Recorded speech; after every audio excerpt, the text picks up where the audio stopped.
Hello friends, आप सभी का स्वागत है आपके अपने channel Hindi by Prabhat sir पे। आप देखेंगे आज की सीट SSC GD, UP police, UP TET, UP super TET इत्यादि परीक्षाओं के लिए बहुत ही महत्वपूर्ण होने वाली है। आज की सीट बोली और भाषा से संबंधित है। चैप्टर का नाम बोलियां है। अच्छे से पढ़िएगा, अच्छे से समझिएगा। पहला क्वेश्चन लिखा है, बोली का क्षेत्र जब थोड़ा विकसित हो जाता है और उसमें साहित्य की रचना होती है तो वह क्या बन जाती है। जब बोली का क्षेत्र थोड़ा विकसित हो जाता है और उसमें साहित्य की रचना होती है तो उसे क्या कहा जाता है। क्षेत्रीय रूप, लिपि, उपभाषा अथवा ब्रज भाषा। तो आप देखें तो ऐसी बोली को उपभाषा कहा जाता है। क्या कहा जाता है फ्रेंड्स? उपभाषा का नाम इसको दिया जाता है। अगला क्वेश्चन दिया है, बुंदेली का क्षेत्र है। बुंदेली भाषा का क्या क्षेत्र है आपको ये बताना है। तो बुंदेली का क्षेत्र आगरा, मथुरा, भरतपुर, पानीपत, सोनीपत, कुरुक्षेत्र, जयपुर, अजमेर, जोधपुर, झांसी, जालौन या दतिया। तो झांसी, जालौन और दतिया ऑप्शन सही है। बुंदेली का क्षेत्र बुंदेलखंड है। झांसी, जालौन और दतिया बुंदेली के रूप में जाने जाते हैं।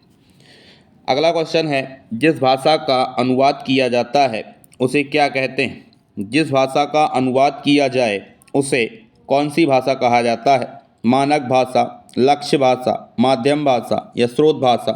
तो उसे स्रोत भाषा कहा जाता है। ऑप्शन नंबर डी सही है। ब्रज हिंदी की किस उपभाषा के अंतर्गत आती है। मैं आप सभी की जानकारी के लिए बता दूं कि पश्चिमी हिंदी के अंतर्गत आने वाली बोलियां कन्नौजी, खड़ी बोली, ब्रजभाषा, हरियाणवी, राजस्थानी और गुजराती हैं।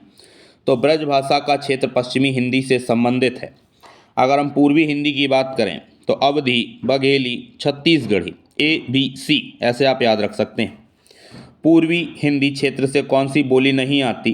तो A, B और C तीनों ऑप्शन सही हैं। डी ऑप्शन जो जयपुरी है वो पश्चिमी हिंदी का भाग है। जयपुरी किसका भाग है? पश्चिमी हिंदी का भाग माना जाता है। अगला क्वेश्चन अगर हम देखते हैं, निम्नलिखित में से कौन सी बोली उत्तर प्रदेश में बोली जाती है। बुंदेली, कन्नौजी, बांगरू, हड़ौती। कौन सी बोली उत्तर प्रदेश में बोली जाती है, ये आपको आंसर करना है। तो इसमें आंसर क्वेश्चन दिया है बुंदेली, बांगरू, कन्नौजी या हड़ौती। ए और सी ऑप्शन दोनों ही सही हैं। ए और सी ऑप्शन दोनों ही सही हैं। कौन से ऑप्शन सही हैं? ए और सी ऑप्शन दोनों ही सही हैं। इसमें बुंदेली और कन्नौजी उत्तर प्रदेश की बोलियां हैं। ए और सी दोनों ही ऑप्शन सही होने वाले हैं। अगला देखें, अगला लिखा है, मथुरा वृंदावन में मुख्यतः कौन सी भाषा बोली जाती है। तो मथुरा और वृंदावन की बात हो रही है। तो मथुरा और वृंदावन में मारवाड़ी, मराठी, संस्कृत या ब्रज भाषा कौन सी भाषा बोली जाती है। तो मथुरा और वृंदावन में ब्रज भाषा का पूर्णतया विस्तार है, यानी मथुरा और वृंदावन में ब्रज भाषा बोली जाती है। कौन सी भाषा बोली जाती है? ब्रज भाषा बोली जाती है। इसके बाद लिखा, कौन सी बोली उत्तर प्रदेश की नहीं है। भोजपुरी, ब्रज भाषा, मेवाती या कन्नौजी। कौन सी बोली उत्तर प्रदेश की नहीं है। तो भोजपुरी, ब्रजभाषा, कन्नौजी या मेवाती, इसमें से आपको बताना है। तो अगर आप देखें तो मेवाती राजस्थान की भाषा है, ना कि उत्तर प्रदेश की। सी आंसर बिल्कुल सही होने वाला है। कौन सी प्राचीन भाषा नहीं है। अगला क्वेश्चन लिखा, कौन सी प्राचीन भाषा नहीं है। प्राकृत, संस्कृत, अपभ्रंश या पंजाबी। तो संस्कृत, संस्कृत के बाद पाली, पाली के बाद प्राकृत, प्राकृत के बाद अपभ्रंश, अपभ्रंश के बाद अवहट, फिर आधुनिक हिंदी। ये पूरा क्रम है भाषा के विकास का। तो संस्कृत, अपभ्रंश और प्राकृत इसमें तीनों शामिल हैं। पंजाबी इसमें शामिल नहीं है। पंजाबी लहंदा बोली के नाम से जानी जाती है। कौन सी बोली बिहार की नहीं है, आपको ये बताना है। कौन सी बोली बिहार की नहीं है। जयपुरी, भोजपुरी, मैथिली अथवा मगही।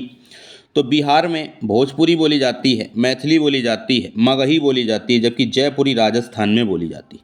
जयपुरी कहाँ बोली जाती है? जयपुरी राजस्थान की बोली है और बकाया तीनों बिहार की बोलियाँ। अगला क्वेश्चन लिखा है, पंजाब में हिंदी का प्रचार किसने किया था। पंजाब में हिंदी का प्रचार करने वाले कौन थे। लल्लू लाल, राजा राम मोहन राय, सदल मिश्र या श्रद्धा लाल फिल्लौरी। तो पंजाब में हिंदी का प्रचार करने वाले श्रद्धा लाल फिल्लौरी थे। ऑप्शन नंबर डी बिल्कुल सही है। ऑप्शन नंबर कौन सा सही है? ऑप्शन नंबर डी बिल्कुल सही है। अगर हम पंजाब में हिंदी के प्रचार की बात करें तो उनका नाम श्रद्धा राम फिल्लौरी था। इस क्वेश्चन का आंसर डी बिल्कुल सही है, श्रद्धा राम फिल्लौरी होने वाला है। अगला देखें, लिखा हुआ है, निम्नलिखित में से कौन सी बोली उत्तर प्रदेश की नहीं है। खड़ी बोली, ब्रजभाषा, कन्नौजी या जयपुरी। आप सभी जानते हैं कि जयपुरी राजस्थान की बोली है। इसका आंसर बी बिल्कुल सही है।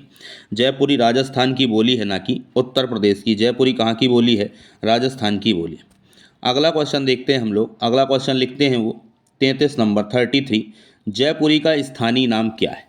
बांगड़ी, कुमज्जोली, दरसानी या डुंडाड़ी। तो जयपुरी का वह स्थानीय नाम डुंडाड़ी होने वाला है। ऑप्शन नंबर डी बिल्कुल सही है। जयपुरी का स्थानीय नाम डुंडाड़ी है। आपकी जानकारी के लिए बताता हूँ, राजस्थान में मारवाड़ी, मेवाती, मालवी और जयपुरी 4 बोलियाँ बहुत प्रचलित हैं। हड़ौती भी प्रचलन में आई और 5 बोलियाँ हो गई। राजस्थान में 5 बोलियाँ हैं, मारवाड़ी, मेवाती, मालवी और जयपुरी। अगला क्वेश्चन है, उत्तर प्रदेश में कौन सी भाषा नहीं बोली जाती? अवधी, कन्नौजी, ब्रजभाषा या पहाड़ी। तो उत्तर प्रदेश में पहाड़ी हिंदी नहीं बोली जाती, जबकि अवधी, कन्नौजी, ब्रजभाषा तीनों उत्तर प्रदेश की ही बोलियां। अगला क्वेश्चन बोलता है, आधुनिक भारतीय आर्य भाषाओं का विकास किससे हुआ? आधुनिक भारतीय आर्य भाषाओं का विकास किससे हुआ है, ये क्वेश्चन है आपका। यूपीएसआई 2017 में आया है। तो आधुनिक भारतीय आर्य भाषाओं का विकास अपभ्रंश से हुआ है। ऑप्शन नंबर डी बिल्कुल सही है। ऑप्शन नंबर डी बिल्कुल सही। अगला क्वेश्चन अगर हम देखते हैं, आधुनिक भारतीय आर्य भाषाओं का काल कब से कब तक चला है? तो आधुनिक भारतीय आर्य भाषाओं का काल 1000 ईस्वी से शुरू हुआ मेरे मित्र, और ये अब तक चल रहा है। ऑप्शन नंबर सी बिल्कुल सही है। ये यूपीएसआई के क्वेश्चन हैं। ये यूपी की होने वाली परीक्षाओं के लिए बहुत ही महत्वपूर्ण होने वाले हैं। अगला लिखा, लौकिक संस्कृत के बाद कौन सी भाषा आई जिसके बाद अपभ्रंश हिंदी का प्रचलन शुरू हुआ? तो संस्कृत के बाद पाली और प्राकृत आई। तो लौकिक संस्कृत के बाद पाली और प्राकृत आई। ऑप्शन नंबर डी बिल्कुल सही है। ऑप्शन नंबर डी बिल्कुल सही है। ऑप्शन नंबर डी बिल्कुल सही है। इसमें ऑप्शन नंबर सी बिल्कुल सही था और उसमें ऑप्शन नंबर डी बिल्कुल सही। हिंदी का मानक रूप किस भाषा से विकसित हुआ है, ये आपको बताना है। हिंदी का मानक रूप क्या ब्रजभाषा से विकसित है, क्या खड़ी बोली से, अवधी से अथवा मालवी से? तो हिंदी का मानक रूप विकसित करने के लिए हम खड़ी बोली को जानते हैं। किसको जानते हैं? खड़ी बोली को। हिंदी का मानक रूप खड़ी बोली से विकसित हुआ। ऑप्शन नंबर बी बिल्कुल सही होने वाला है। मथुरा, आगरा, धौलपुर, ग्वालियर में कौन सी भाषाओं का प्रचलन है, ये आपको बताना है। तो मथुरा के लिए तो आप जानते ही हैं कि मथुरा में ब्रज भाषा का प्रचलन है। ऑप्शन नंबर सी बिल्कुल सही होने वाला है। अगला लिखा, निम्नलिखित में से प्राचीन आर्य भाषा कौन सी है? आर्य भाषा का मतलब है आर्यों की भाषा। आर्य का अर्थ श्रेष्ठ होता है। भाषा का अर्थ मन के विचारों को व्यक्त करने का साधन है। कौन सी भाषा प्राचीन भारतीय आर्य भाषा नहीं है, ऐसा भी पूछ सकता है। और इसमें पूछा है प्राचीन भारतीय आर्य भाषा कौन सी है। अगर कहता है कि प्राचीन भारतीय आर्य भाषा कौन सी है, इसका आंसर आपको देना है। तो इसका आंसर प्राचीन भारतीय आर्य भाषा में वैदिक संस्कृत है। सबसे पहले कौन सी संस्कृत आई दोस्त? वैदिक संस्कृत आई। ऑप्शन नंबर डी बिल्कुल सही है। अगला लिखा है, दिए गए विकल्पों में से द्रविड़ भाषा परिवार में कौन सी है? असमिया, उड़िया, कन्नड़ या बंगला। तो 41 जो क्वेश्चन बोलता है उसका आंसर आपको बताना है। द्रविड़ का मतलब दक्षिण भारत से है और दक्षिण भारत में कन्नड़ का बहुत ज़्यादा प्रचार था, आज भी है। तो सी ऑप्शन बिल्कुल सही है, 41 का सी। जो 42 क्वेश्चन दिया है, हड़ौती बोली कहाँ से बोली जाती है? हड़ौती बोली कहाँ बोली जाती है? मध्य प्रदेश, उत्तर प्रदेश, हरियाणा या राजस्थान? इसका आंसर आपको देना है।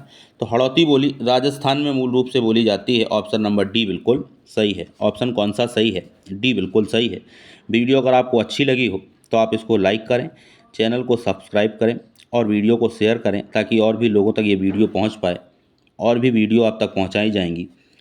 आगे भी इसको आगे बढ़ाएं। राधे राधे।